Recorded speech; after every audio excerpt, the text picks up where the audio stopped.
안녕하세요. 홈스쿨 이천희입니다. 오늘 제가 여러분께 들려드릴 강의는 그러면 우리는 어떻게 살 것인가 7번째 강의 근대 과학의 발흥에 대해서 알려드리고자 합니다. 르네상스와 종교개혁이 같은 시기에 일어났을 때 일어난 제3의 현상이 일어났습니다. 바로 과학혁명이었죠.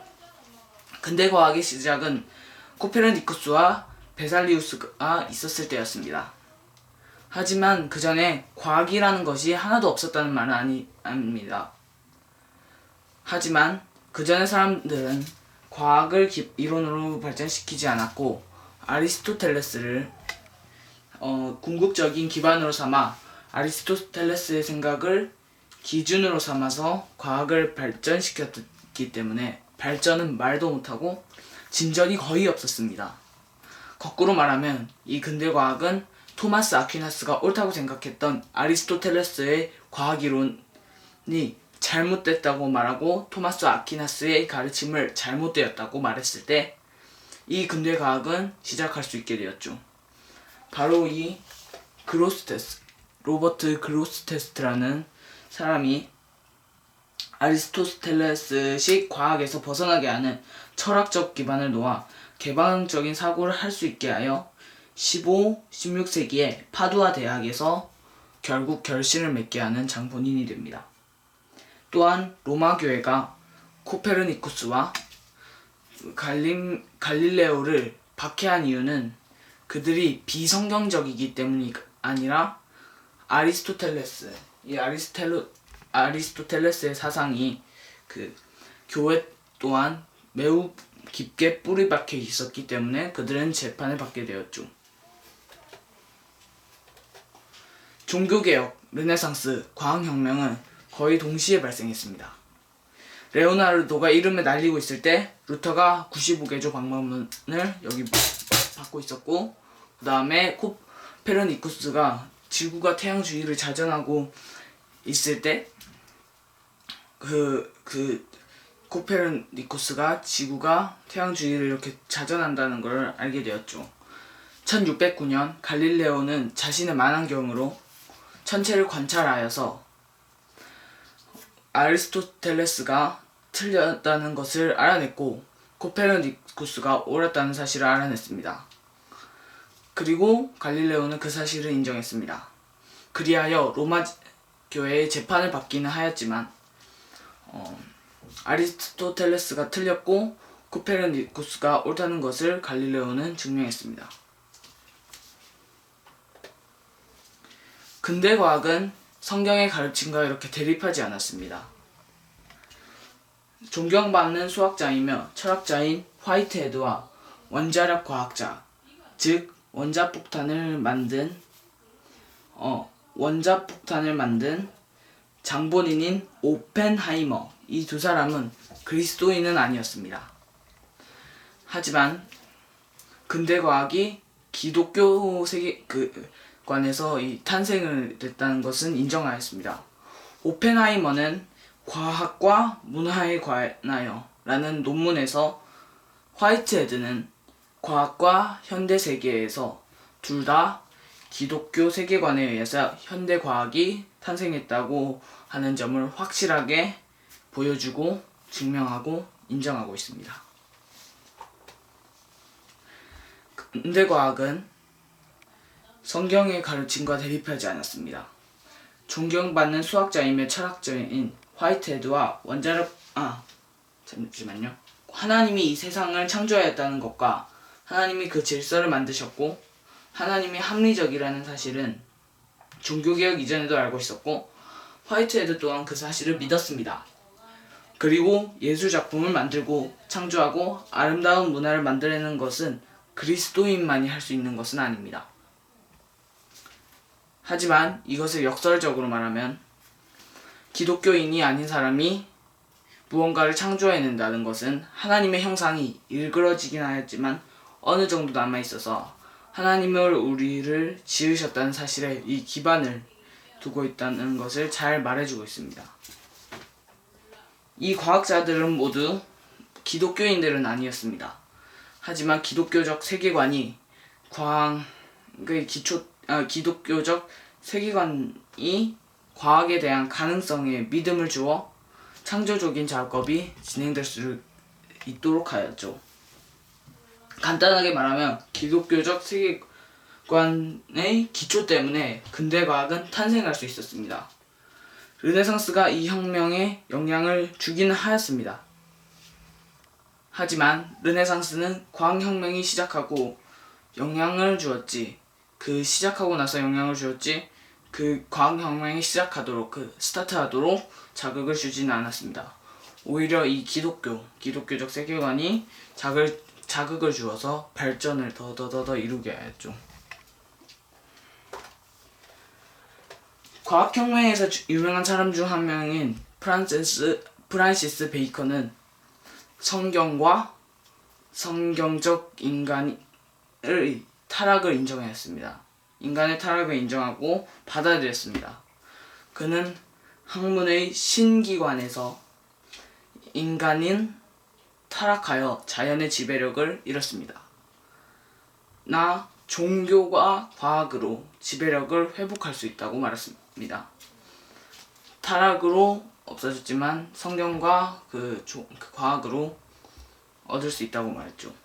그는 성경이 가르친 것을 그대로 믿었고, 이것은 프란시스 베이컨이 순간적인 것이 아닌 지속적으로 끊임없이 창조적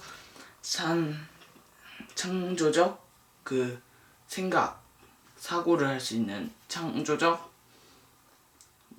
창조적인 것들을 계속 만들고 발견하고 생각할 수 있도록 도와주었죠.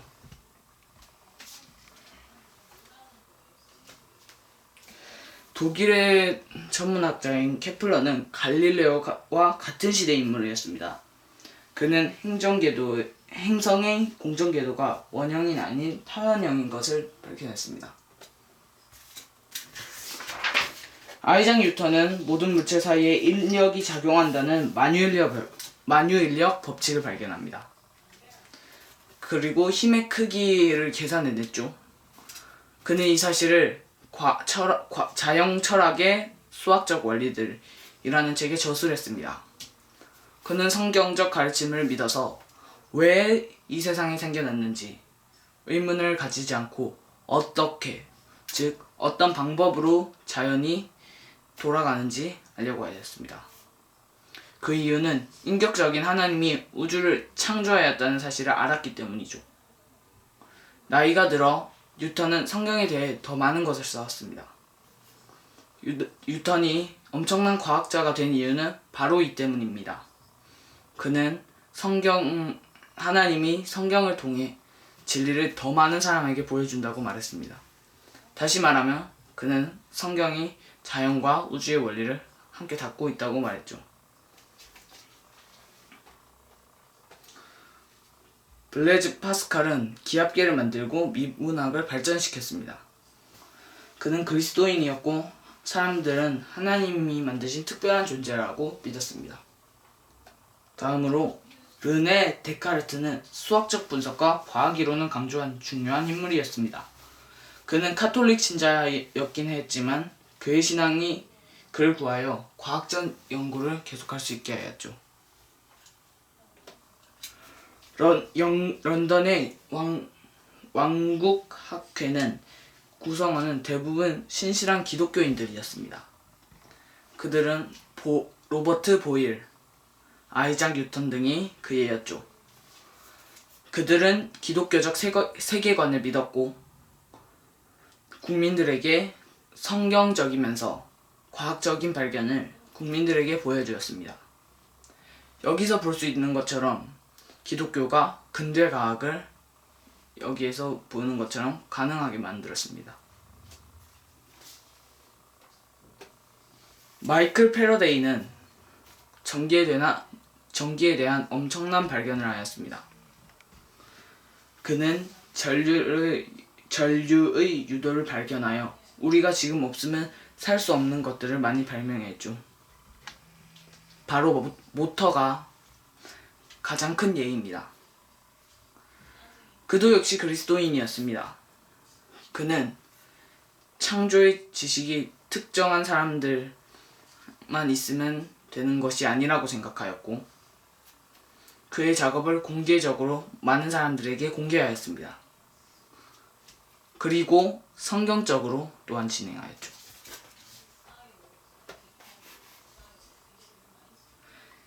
마이클 클러크 맥스웰은 또한 전기를 연구한 그리스도인으로서 기독교적 사고방식, 즉 하나님의 창조 법칙에 대한 신념을 연구했고 그 신념으로 살았습니다.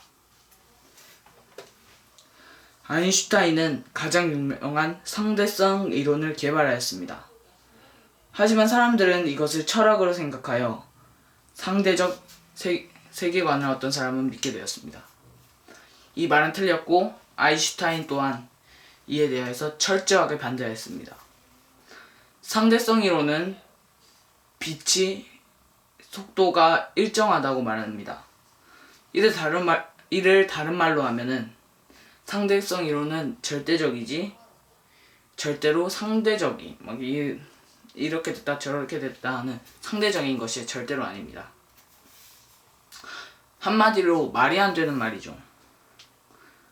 하지만 사람들은 베르너 하이젠베르크의 불확실성의 원리로 우연의 개념이나 상대적인 세계관을 주장합니다. 하지만 파고들면 답은 있습니다. 이 이론은 양자가 충돌할 때 정확한 위치나 정확한 속력을 구할 수 없다는 이론입니다. 하지만 이 결과가 우연으로 가는 것은 아닙니다. 빛이 파장인지 소립자인지 마음대로 움직이는 것이 아니죠. 다시 말하면은 빛이 파장일 수도 있고 이 소립자일 수도 있고 두 개의 성질을 둘 다 가지고 있습니다. 하지만 빛이 지 마음대로 날아다니는 건 아니죠. 규칙이 있습니다. 블랙홀도 어떠한 법칙과 개념에 의해서 움직이는 것입니다. 이 뜻은 바로 하나님이 모든 것을 주관하여서 규칙적으로 움직이게 하는 것이죠. 하나님은 우리에게 자연을 다스리라고 하셨고 우리는 자연을 연구해야 합니다. 하나님은 성경을 만드셨고 세상 또한 하나님이 만드셨기 때문에 올바른 성경적 과학자에게는 성경과 과학에 대한 충돌이 전혀 없었습니다. 중국인, 이슬람인들은 심오한 지식을 가지고는 있었습니다. 하지만 성경을 기반으로 하여 자연을 해석하지 않았습니다. 발전이 없었죠. 그래야 해요. 하나님이 세상을 창조하였기 때문에 우리는 결과에서 원인을 발견할 수 있게 되었습니다. 하지만 모든 것이 이 법칙으로만 이루어진 것은 아닙니다. 아닌 부분이 있죠. 우주 기계 밖에 이 우주라는 기계 행성이 일정하게 돌아가고 자연이 꽃이 피고 봄이 되고 가을이 되고 겨울이 되고 여름이 되고 그런 게 법칙이 있는 우주 기계 밖에 무언가는 존재합니다. 하나님의 고유의 자리가 있고 사람의 고유의 자리가 있습니다. 이 기계 밖에 무언가가 있습니다. 즉 자연적, 과학적 법칙 외에도 하나님과 사람 사이에 무언가가 존재한다는 말이죠. 그러니까 세상의 법칙, 세상이 돌아가는 법칙 이외에 하나님과 사람에 대한 어떠한 무언가가 있다는 말입니다. 저는 아마 영적인 것이라고 추측합니다. 천국, 지옥, 구원, 심판, 마지막 날과 같은 비슷한 그런 것들을 그게 우주 기계의 그 법칙 안에 우주 속에 세상 속에 들어가 있는 게 아니라 그 외에 다른 곳에 있는 것이죠. 이상으로 일곱 번째 근대 과학의 발흥에 대해서 끝마치도록 하겠습니다. 이상 은혜홈스쿨 이찬이었습니다. 감사합니다.